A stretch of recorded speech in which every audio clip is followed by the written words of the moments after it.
Muito boa noite a todos os que aqui se encontram para estudar a Palavra de Deus, para aprender, espero eu, um pouco mais acerca dela e das lições que podemos tirar e que devemos claramente aplicar às nossas vidas.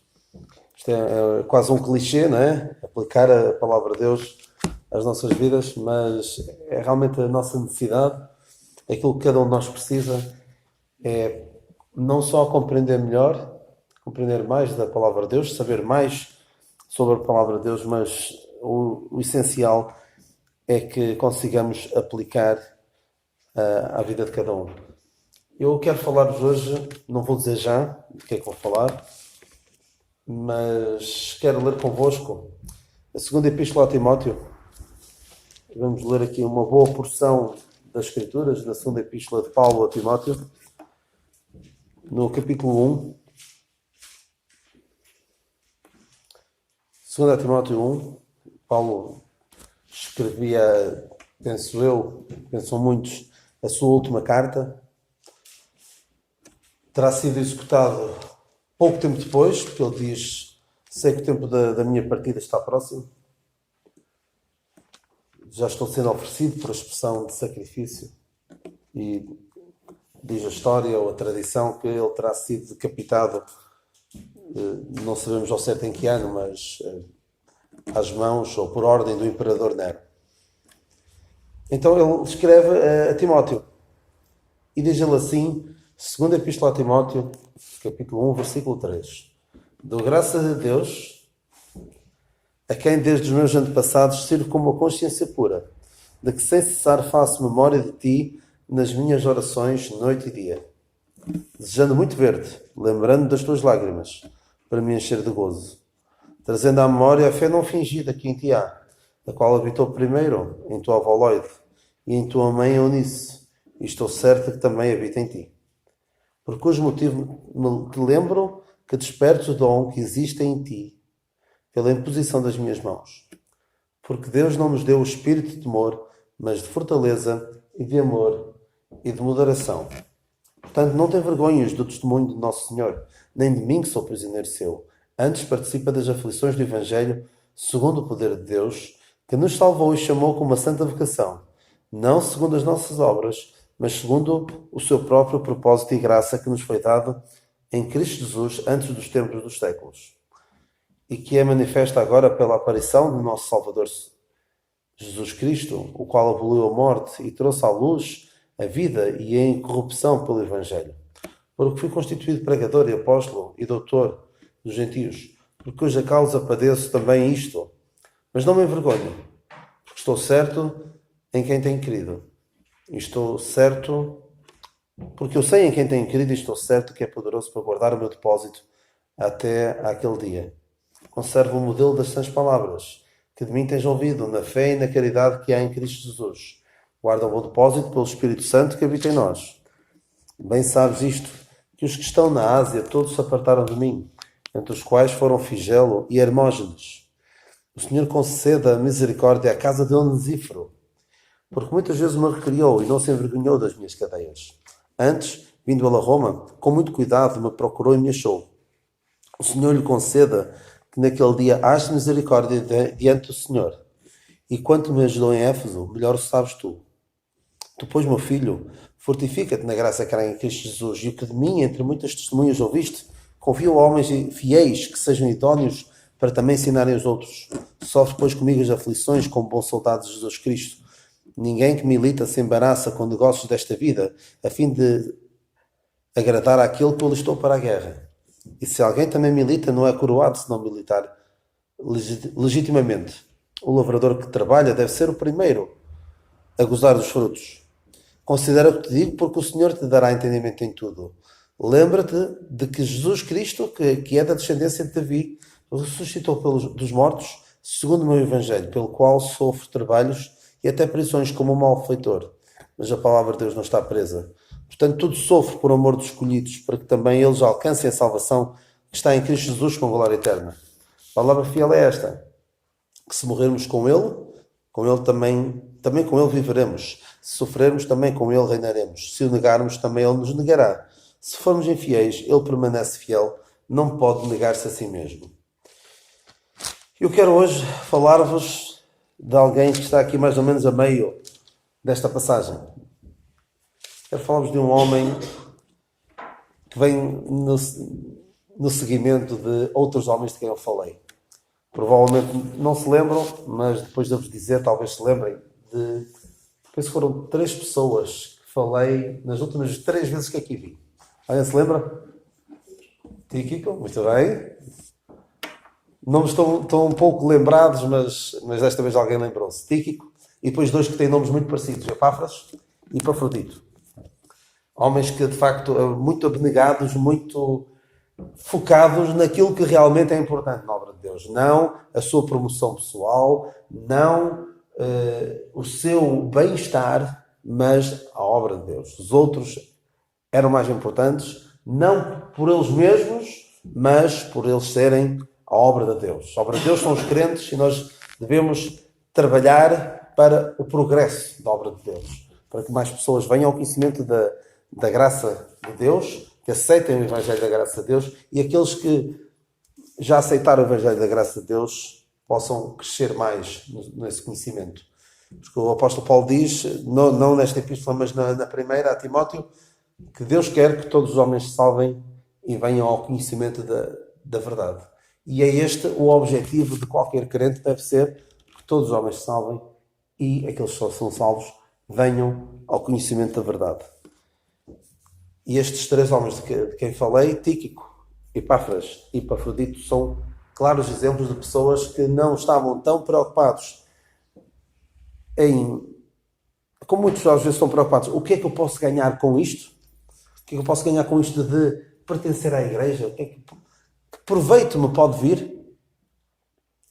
Não estavam preocupados com isso? Não estavam preocupados com quem ficava com os méritos? Não estavam preocupados com que proveito é que eu posso trazer aos outros? Que proveito posso trazer? E eu quero falar de alguém cujo nome... Alguns traduzem o seu nome desta forma. Aquele que traz lucro. Provavelmente o vosso grego está um bocado enferrujado, tal como o meu, mas esse homem é Onesíforo. Um outro homem que se calhar alguns, se vos falasse de Onesíforo, não vos diria muito, mas há alguém a quem o nome Onesíforo dizia muito. Era o apóstolo Paulo. Este é mais um daqueles heróis esquecidos, unsung heroes, em inglês, né? Heróis pessoas discretas, que aparentemente não fizeram grande obra, mas é destas pequenas obras, destas pequenas pessoas aparentemente insignificantes e que fazem atos pouco significativos, aparentemente, que a obra de Deus é feita, na sua esmagadora maioria. Então, este homem, Onesíforo, pelo que pude ver, o seu nome pode ser traduzido por aquele que traz lucro, aquele que traz proveito. Eu creio que até pode estar relacionado com o nome Onésimo. Não é que seja a mesma pessoa, de maneira nenhuma, mas o nome Onésimo tem um prefixo parecido com o deste de Onesíforo e significava, alguém se lembra o que é que significava Onésimo? Era útil. Portanto, os nomes poderão estar relacionados. Aquele que traz proveito, aquele que é útil. No caso de Onésimo. Então, Onesíforo significava aquele que traz proveito. Trouxe, de facto, bastante proveito ao apóstolo Paulo. E ele fala deste homem. Depois de falar, eu quis ler o contexto todo, ou os versículos que estão antes, os versículos que estão depois, porque são importantes também. Este homem, Onesíforo, nós lemos aqui, muitas vezes me recriou e não se envergonhou das minhas cadeias. E ele diz mais à frente, quanto me ajudou em Éfeso, melhor o sabes tu. Lemos aqui nestes versículos 16 e 18 e lemos também que no versículo 17, vindo ele a Roma, com muito cuidado me procurou e me achou. Este crente, creio eu, seria de Éfeso, porque o próprio apóstolo escreve nesta mesma epístola, fala a Timóteo, que creio eu estava em Éfeso, e diz no versículo 16, no versículo 19 do capítulo 4, para ele saudar a casa de Onesíforo. Ou seja, creio eu que ele era de Éfeso. E Paulo esteve lá durante 2 anos. Nós lemos isso em Atos 19, que esteve lá durante 2 anos. E devido ao seu ministério ali naquele lugar, lemos em Atos 19, e durou isto por espaço de 2 anos, de tal maneira que todos que habitavam na Ásia ouviram a palavra do Senhor Jesus, assim como judeus como gregos. Creio eu que nesta altura este Onesíforo terá sido providencial para ajudar a satisfazer as necessidades de Paulo. Talvez ele não fosse um pregador muito eloquente, não temos registro de qualquer frase que ele tenha preferido, qualquer sermão, qualquer ato, digamos, eclesiástico que nós possamos atribuir como um sermão, como um pensamento, como algo que fique para a história. Não temos, mas temos este facto de que ele supriu as necessidades de Paulo quando ele precisou. Não só em Éfeso, creio eu que terá sido isto, porque quanto me ajudou em Éfeso, melhor o sabes tu. Ele foi providencial para Paulo ali em Éfeso. Talvez também este Onesíforo tenha sido um daqueles principais da Ásia, que nós lemos disso. Alguns não conheçam bem esta história, mas eu vou só resumi-la rapidamente. A dada altura, houve um tumulto em Éfeso. Nós lemos isso até em Atos 19, tem este títulozinho: Paulo prega o Evangelho em Éfeso e tumulto citado por Demétrio. Demétrio era um artífice de ourives de prata. Lemos isso em Atos 19, 24. E fazia obras de arte relacionadas com a deusa Diana. E então, ele, quando viu o Evangelho a tomar tais proporções em Éfeso, ele teve de tomar medidas e provocou um tumulto contra Paulo, com medo de que o facto do Evangelho estar a entrar e a ter bastante aceitação ali em Éfeso os levasse à ruína, porque ele dizia ele dizia no versículo 27, ao perigo que a nossa profissão caia em descrédito, mas também que o próprio templo da grande deusa Diana seja estimado em nada, vindo a majestade daquela que toda a Ásia e o mundo veneram a ser destruída. Então houve ali um grande tumulto e Paulo, havia ali uma grande confusão e Paulo queria ir ter com eles, provavelmente para lhes pregar o Evangelho.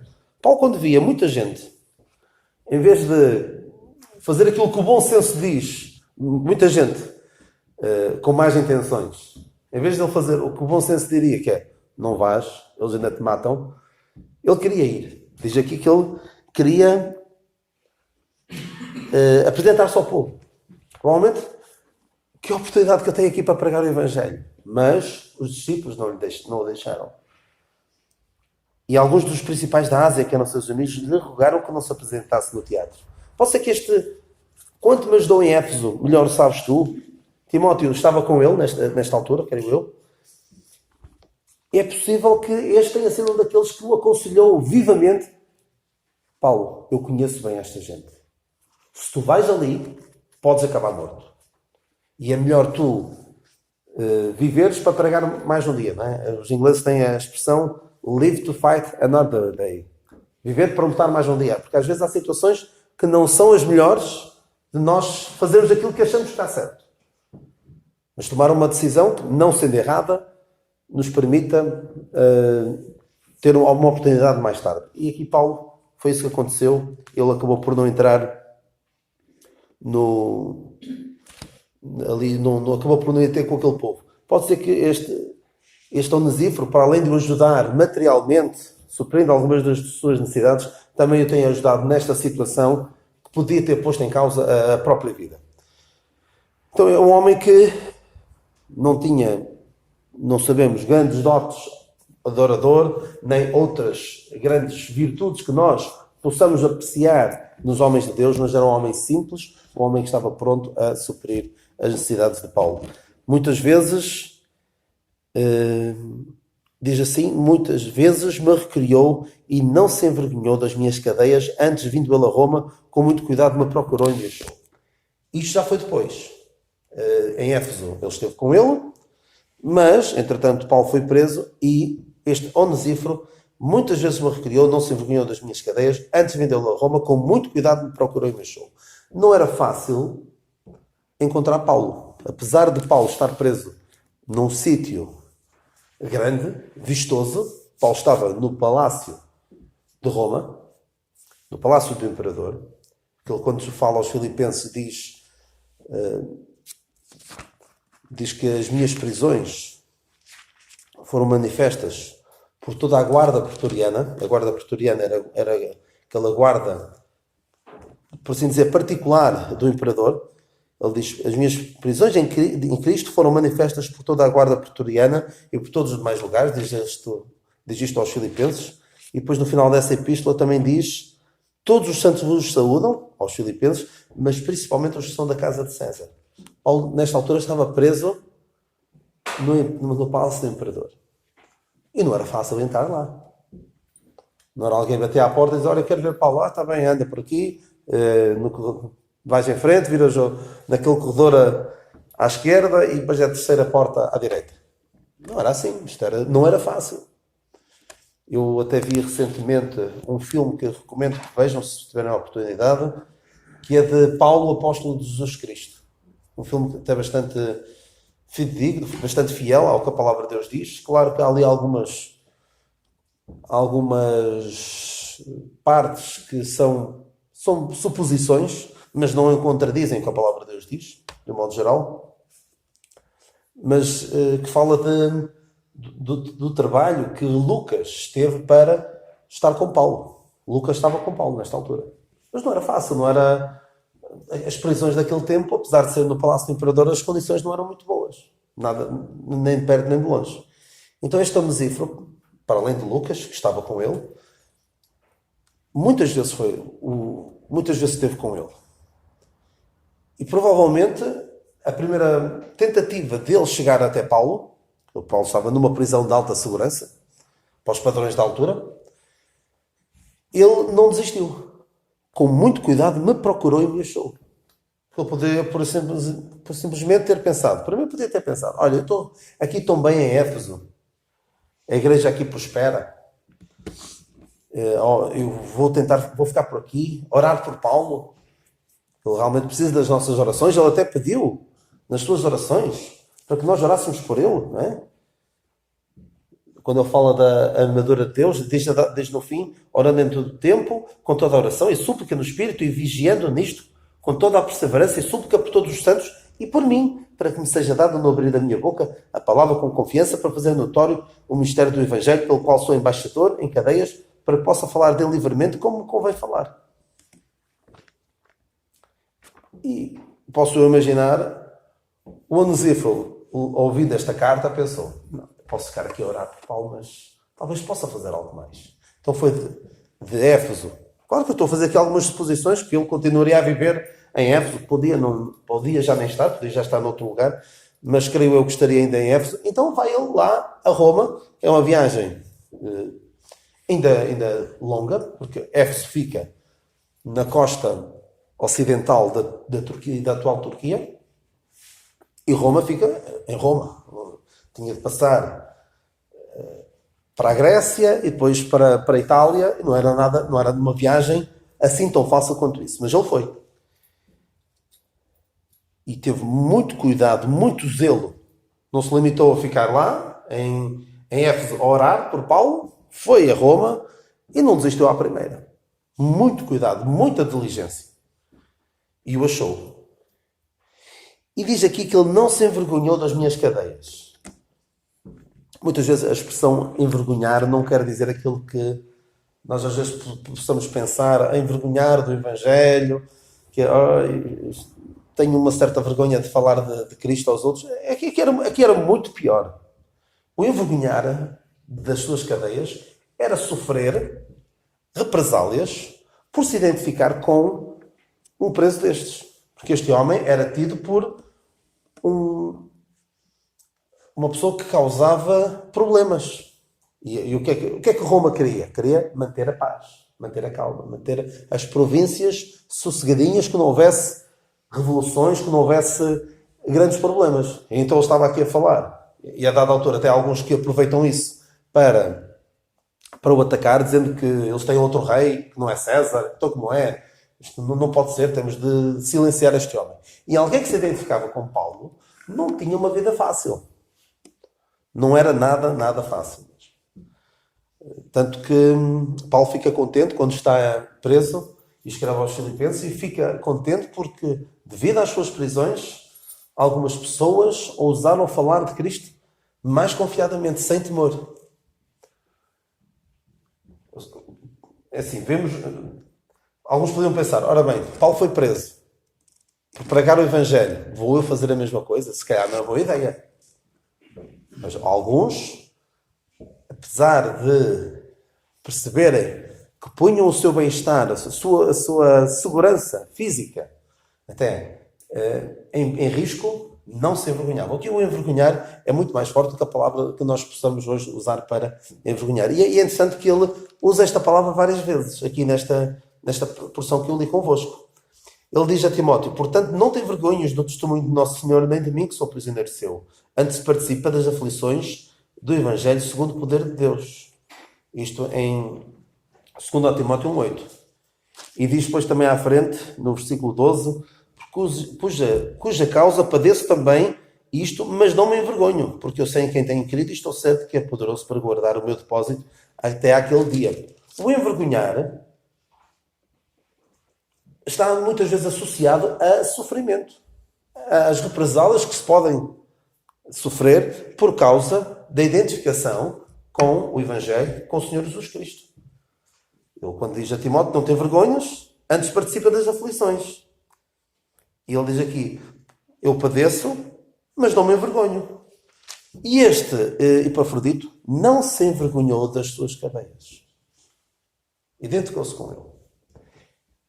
E foi uma lufada de ar fresco receber aquela visita de Onesíforo.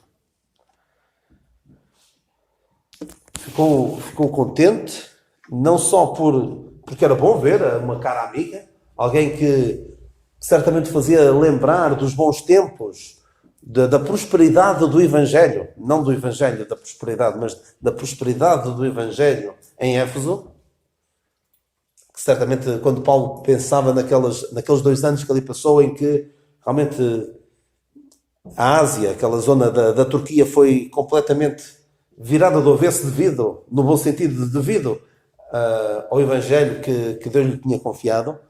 Certamente a vinda de Onesíforo trazia à sua memória esses bons tempos que ele tinha passado lá. Mas não só, também porque Paulo, eu creio que era até aí mais que alegrava este homem de Deus, que era o facto de perceber que Onesíforo estava, como eu disse logo no início da mensagem, ele estava a aplicar a palavra de Deus à sua vida.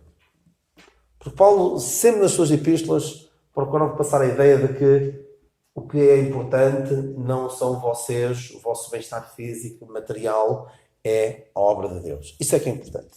Nós vimos isso com Tíquico, com Epafrodito e com Epáfras. Por exemplo, o Epafrodito, o que é que nós vimos?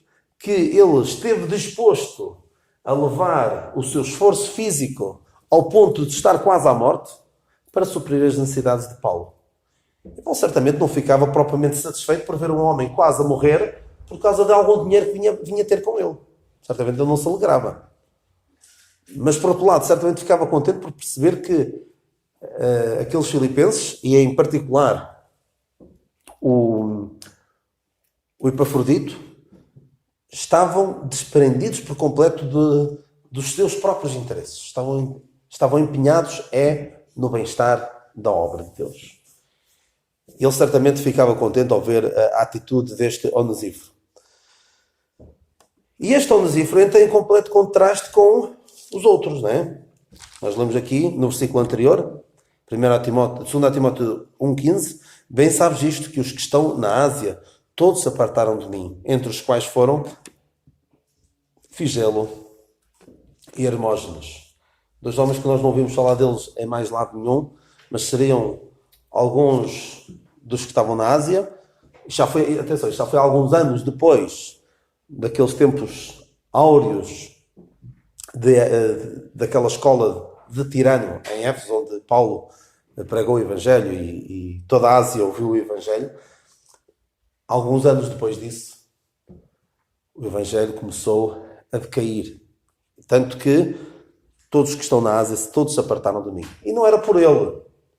Aqui não é Paulo, nós percebemos que ele não era muito de ficar ressentido porque as pessoas não gostavam dele ou porque o abandonavam a ele. Aqui, quando ele diz todos se apartaram de mim, é porque se apartaram do Evangelho, da graça de Deus. E por isso ele também está preocupado com Timóteo. Reparem ainda um bocadinho mais atrás. Conserva o modelo das sãs palavras, no versículo 13, que de mim tens ouvido, na fé e na caridade que é em Cristo Jesus. Guarda o bom depósito pelo Espírito Santo que habita em nós. Bem sabes isto, todos que estão na Ásia, todos se apartaram de mim. Ele estava preocupado com Timóteo. E estava a dar o exemplo de Onesíforo também para ajudar Timóteo. Timóteo, tens de estar firme. Tens de fortalecer na graça do Senhor Jesus Cristo. Tens de guardar este bom depósito. Conservar o modelo das sãs palavras. Porque é fácil. É fácil sair do trilho. Até há quem diga, eu vi alguém que dizia que, sobre este Onesíforo, que possivelmente ele também se terá desviado. Ter-se afastado. E por isso é que, isto é só aqui um pequeno parênteses, por isso é que ele diz, o Senhor conceda que naquele dia ache misericórdia diante do Senhor. Vemos isso no versículo 18. Alguém explicava esta expressão no seguinte sentido. Até mesmo este Onesíforo, que foi tão útil para Paulo, trouxe tanto lucro, tanto proveito para Paulo, mesmo este se desviou. Explicava este irmão que, como veio no seguimento de Figelo e Hermógenes, e depois fala de Onesíforo. Um pouco na mesma linha, e por isso é que pede misericórdia diante do Senhor para o dia do Tribunal de Cristo, para o Senhor ter misericórdia dele. Eu não sei ao certo, acho que é extrapolar bastante em relação àquilo que lemos aqui. Pode ser que sim. E aqui Paulo pede, por assim dizer, por ele, que Deus tenha misericórdia dele. Porque, possivelmente até devido a esta identificação de Onesíforo com Paulo, o que é que esta passagem dá a entender que aconteceu com Onesíforo? Não é preciso ler muitas vezes para perceber que Paulo fala de Onesíforo como não estando cá. Né? O Senhor concede a misericórdia à casa de Onesíforo. E quando Paulo fala a Timóteo para saudar, não diz saudar Onesíforo e a sua casa. Diz a casa de Onesíforo. Possivelmente este Onesíforo já tinha partido. E alguns também, pensando isso, metem-se noutra olhada ainda maior, que é dizer que naquele dia ache misericórdia diante do Senhor. Que o Onesíforo já morreu e Paulo está a fazer oração pelos mortos, para o Senhor se apiedar dele. Que alguns fazem isso, não é? Alguns pegam nesta passagem, por exemplo, para dizer que Paulo está aqui a orar por uma pessoa que já partiu, para que ele ache misericórdia diante do Senhor. Mas isso é pegar num versículo que pode parecer dar a entender isso, mas que não tem sustento no resto da palavra de Deus. Não vemos que seja algo bíblico orar pelos mortos. No sentido de atenuar a sua pena no purgatório ou coisa assim. Claro que não. Então é possível que este homem tenha partido já. Tudo indica que sim. E possivelmente porquê? Não sabemos ao certo, mas é possível que até esta sua identificação com Paulo, estas suas idas frequentes àquela prisão de Roma, lhe tenham trazido problemas que possam ter conduzido à sua morte. Não sabemos. A tradição, eu estive a pesquisar e a tradição diz que ele foi martirizado não sei onde. Pois já há muitas histórias muitas fábulas que se contam, fábulas por assim dizer, muitas histórias que se contam sobre alguns das personagens bíblicas que não são bíblicas, esses relatos não são bíblicos, são tradição, tal como Pedro ter sido crucificado de cabeça para baixo, mesmo Paulo ter sido decapitado, é algo que se diz, mas não temos a certeza. Então, há quem diga que este Onesife foi martirizado, morreu devido ao Evangelho. É bem possível que tenha sido devido ao Evangelho, porque ele de facto era uma pessoa que não estava muito preocupado com o seu próprio bem-estar. Mas reparem que Paulo estava preocupado com o bem-estar da sua família. Então ele diz: o Senhor concede a misericórdia à casa de Onesife. Ele está a escrever a Timóteo, que possivelmente, tudo indica, estava perto deles. Ele diz até para saudar a casa de Onesife. E como nós sabemos, naqueles tempos, quem ganhava dinheiro para a casa, quem era o sustentador físico de uma casa, era o homem. Nós vemos, por exemplo, naquela história, aquele relato dois relatos, um de Eliseu e outro de Elias, primeiro Elias e depois Eliseu, de duas viúvas, uma viúva de Sarepta e outra viúva que era mulher de um profeta, e ambas tiveram muitas dificuldades materiais, e uma delas até estava para ficar sem os dois filhos, iam ser vendidos como escravos por causa das dívidas que ela tinha. Ou seja, ali deixa bem claro, e vários outros relatos que nós vemos, de pessoas que ficaram num estado financeiro e material bastante debilitado devido à partida, à morte do ganha-pão, daquele que ganhava sustento para a casa. Portanto, nós também vemos como o Senhor se apiadou daquela viúva de Naim, que não só era viúva, como também tinha perdido o seu filho, e o Senhor se apiadou dela e ressuscitou o seu filho, que era, na ausência do pai, aquele que podia sustentar a sua mãe, que era viúva. Então, Paulo está aqui a dizer a Timóteo: o Senhor concede a misericórdia da casa de Onesife. Certamente, a dizer, não foi preciso dizer a Timóteo: tens uma viúva, trata dela. Ele depois até dá instruções acerca das viúvas, que são verdadeiramente viúvas, que ele fala disso na sua primeira epístola. Ele dá conselhos no capítulo 5 de 1 Timóteo sobre as viúvas. Então, havia uma necessidade de cuidar daquela família. E Paulo diz isso a Timóteo, certamente, para ele também se dedicar a esta área que é importante. Por vezes, há um erro em que podemos muito cair nas igrejas. Como é tudo muito resumido a uma vida aqui na igreja, neste espaço físico, por vezes podemos não estar tão preocupados, ou até conscientes até, das dificuldades, até materiais, pelas quais outros passam. E se não tivermos conhecimento delas, pouco poderemos fazer. E infelizmente, por vezes há casos de pessoas que até estão a passar necessidades e não há este cuidado de ir ter com as pessoas e ver o que é que elas precisam. Também é verdade que hoje em dia também há uma certa pobreza envergonhada e as pessoas muitas vezes não querem reconhecer que estão a passar dificuldades. Mas é também algo que é importante no meio do povo de Deus, haver este cuidado pelas viúvas, por aqueles que passam dificuldades. Então ele pede, o Senhor conceda misericórdia à casa de Onesife. E quero deixar então um último pensamento sobre esta experiência de Paulo com Onesife. Ele relata como ele foi importante, como ele foi decisivo para a sua estadia difícil ali na prisão de Roma.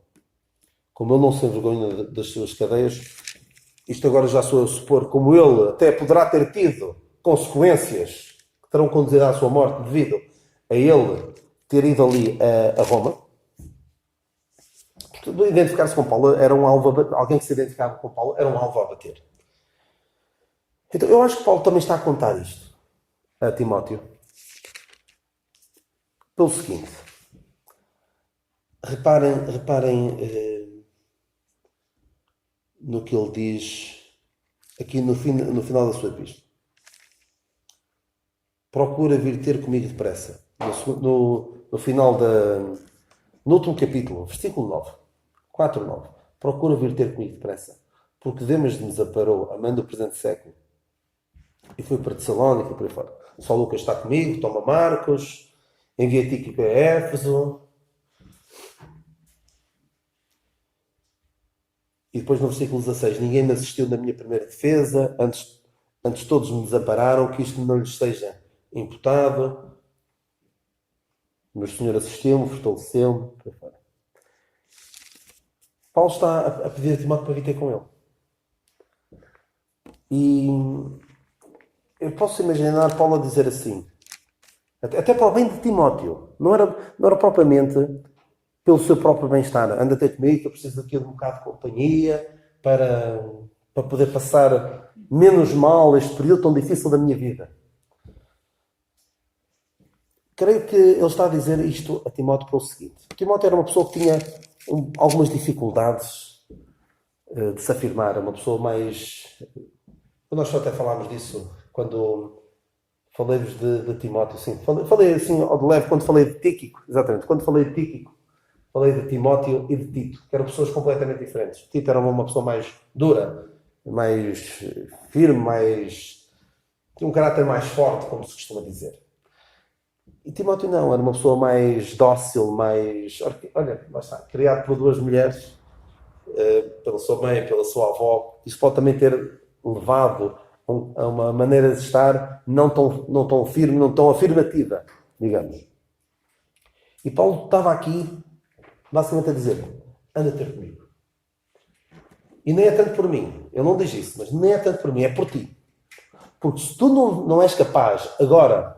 comigo em vida, de te identificares comigo e com o Evangelho, de passares por dificuldades para vires ter comigo agora, eu não sei se tu vais ser capaz de o fazer quando eu partir. Porque quando eu partir, quando eu não estiver cá, eu preciso que tu continues. E tu precisas ser firme. Precisas de não te envergonhar do Evangelho. Não te podes envergonhar de mim. Ele depois, não é aqui neste capítulo, mas diz em 1 Timóteo,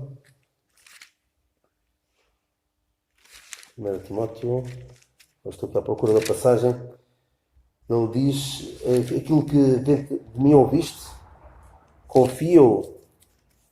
É assim, é aqui mesmo, é logo a seguir. Estava aqui à procura. 2 Timóteo 2:2. E o que de mim, entre muitas testemunhas ouviste, confio homens fiéis que sejam idóneos para também ensinarem os outros. Paulo estava preocupado com a continuidade do Evangelho. E confiava muito em Timóteo. Mas também ele sabia que Timóteo precisava de ser mais firme, ser mais afirmativo. Não se envergonhar. Várias vezes Paulo tem de quase sacudir-lo um bocado, abanar um bocadinho com ele, para ele faz-te homem, basicamente, em termos espirituais, porque ele era um pouco frágil, era pouco firme. Então ele precisava de passar por esta experiência também, de ir ter com Paulo, e ele deu um bom exemplo de Onesíforo. Alguém que ele conhecia e que foi tão importante para ele. Como Timóteo terá sido, a gente não sabe. Mas ouvi em tempos um relato uma suposição também de Paulo, do nosso irmão Carlos, a falar sobre Timóteo e Paulo, em que imaginemos que Timóteo se demorava a ir ter com Paulo. Porque Paulo disse, procura vir ter comigo depressa. E Timóteo se demorava. Tentava primeiro acabar algumas obras pendentes que tinha ali em Éfeso e demorava-se um pouco. E depois chegava a Roma e tentava encontrar Paulo. E Paulo já tinha morrido. Era certamente um desconforto, um desconsolo muito grande. Terá sido, não sabemos ao certo se Paulo ainda viu Timóteo em vida, mas terá sido um grande desconsolo para Timóteo e também para Paulo se Timóteo não conseguiu chegar para estar com Paulo. Mas este Onesíforo foi de facto um homem extraordinário. Mesmo que tenha tido um momento de fraqueza e se tenha afastado, foi muito importante na experiência de Paulo, e foi importante também para dar um exemplo. Nós às vezes precisamos de bons exemplos. Dar um bom exemplo a Timóteo de como é um homem que não se envergonha do Evangelho. Um homem que está disposto a fazer muito mais do que aquilo que se espera dele para proveito da obra de Deus.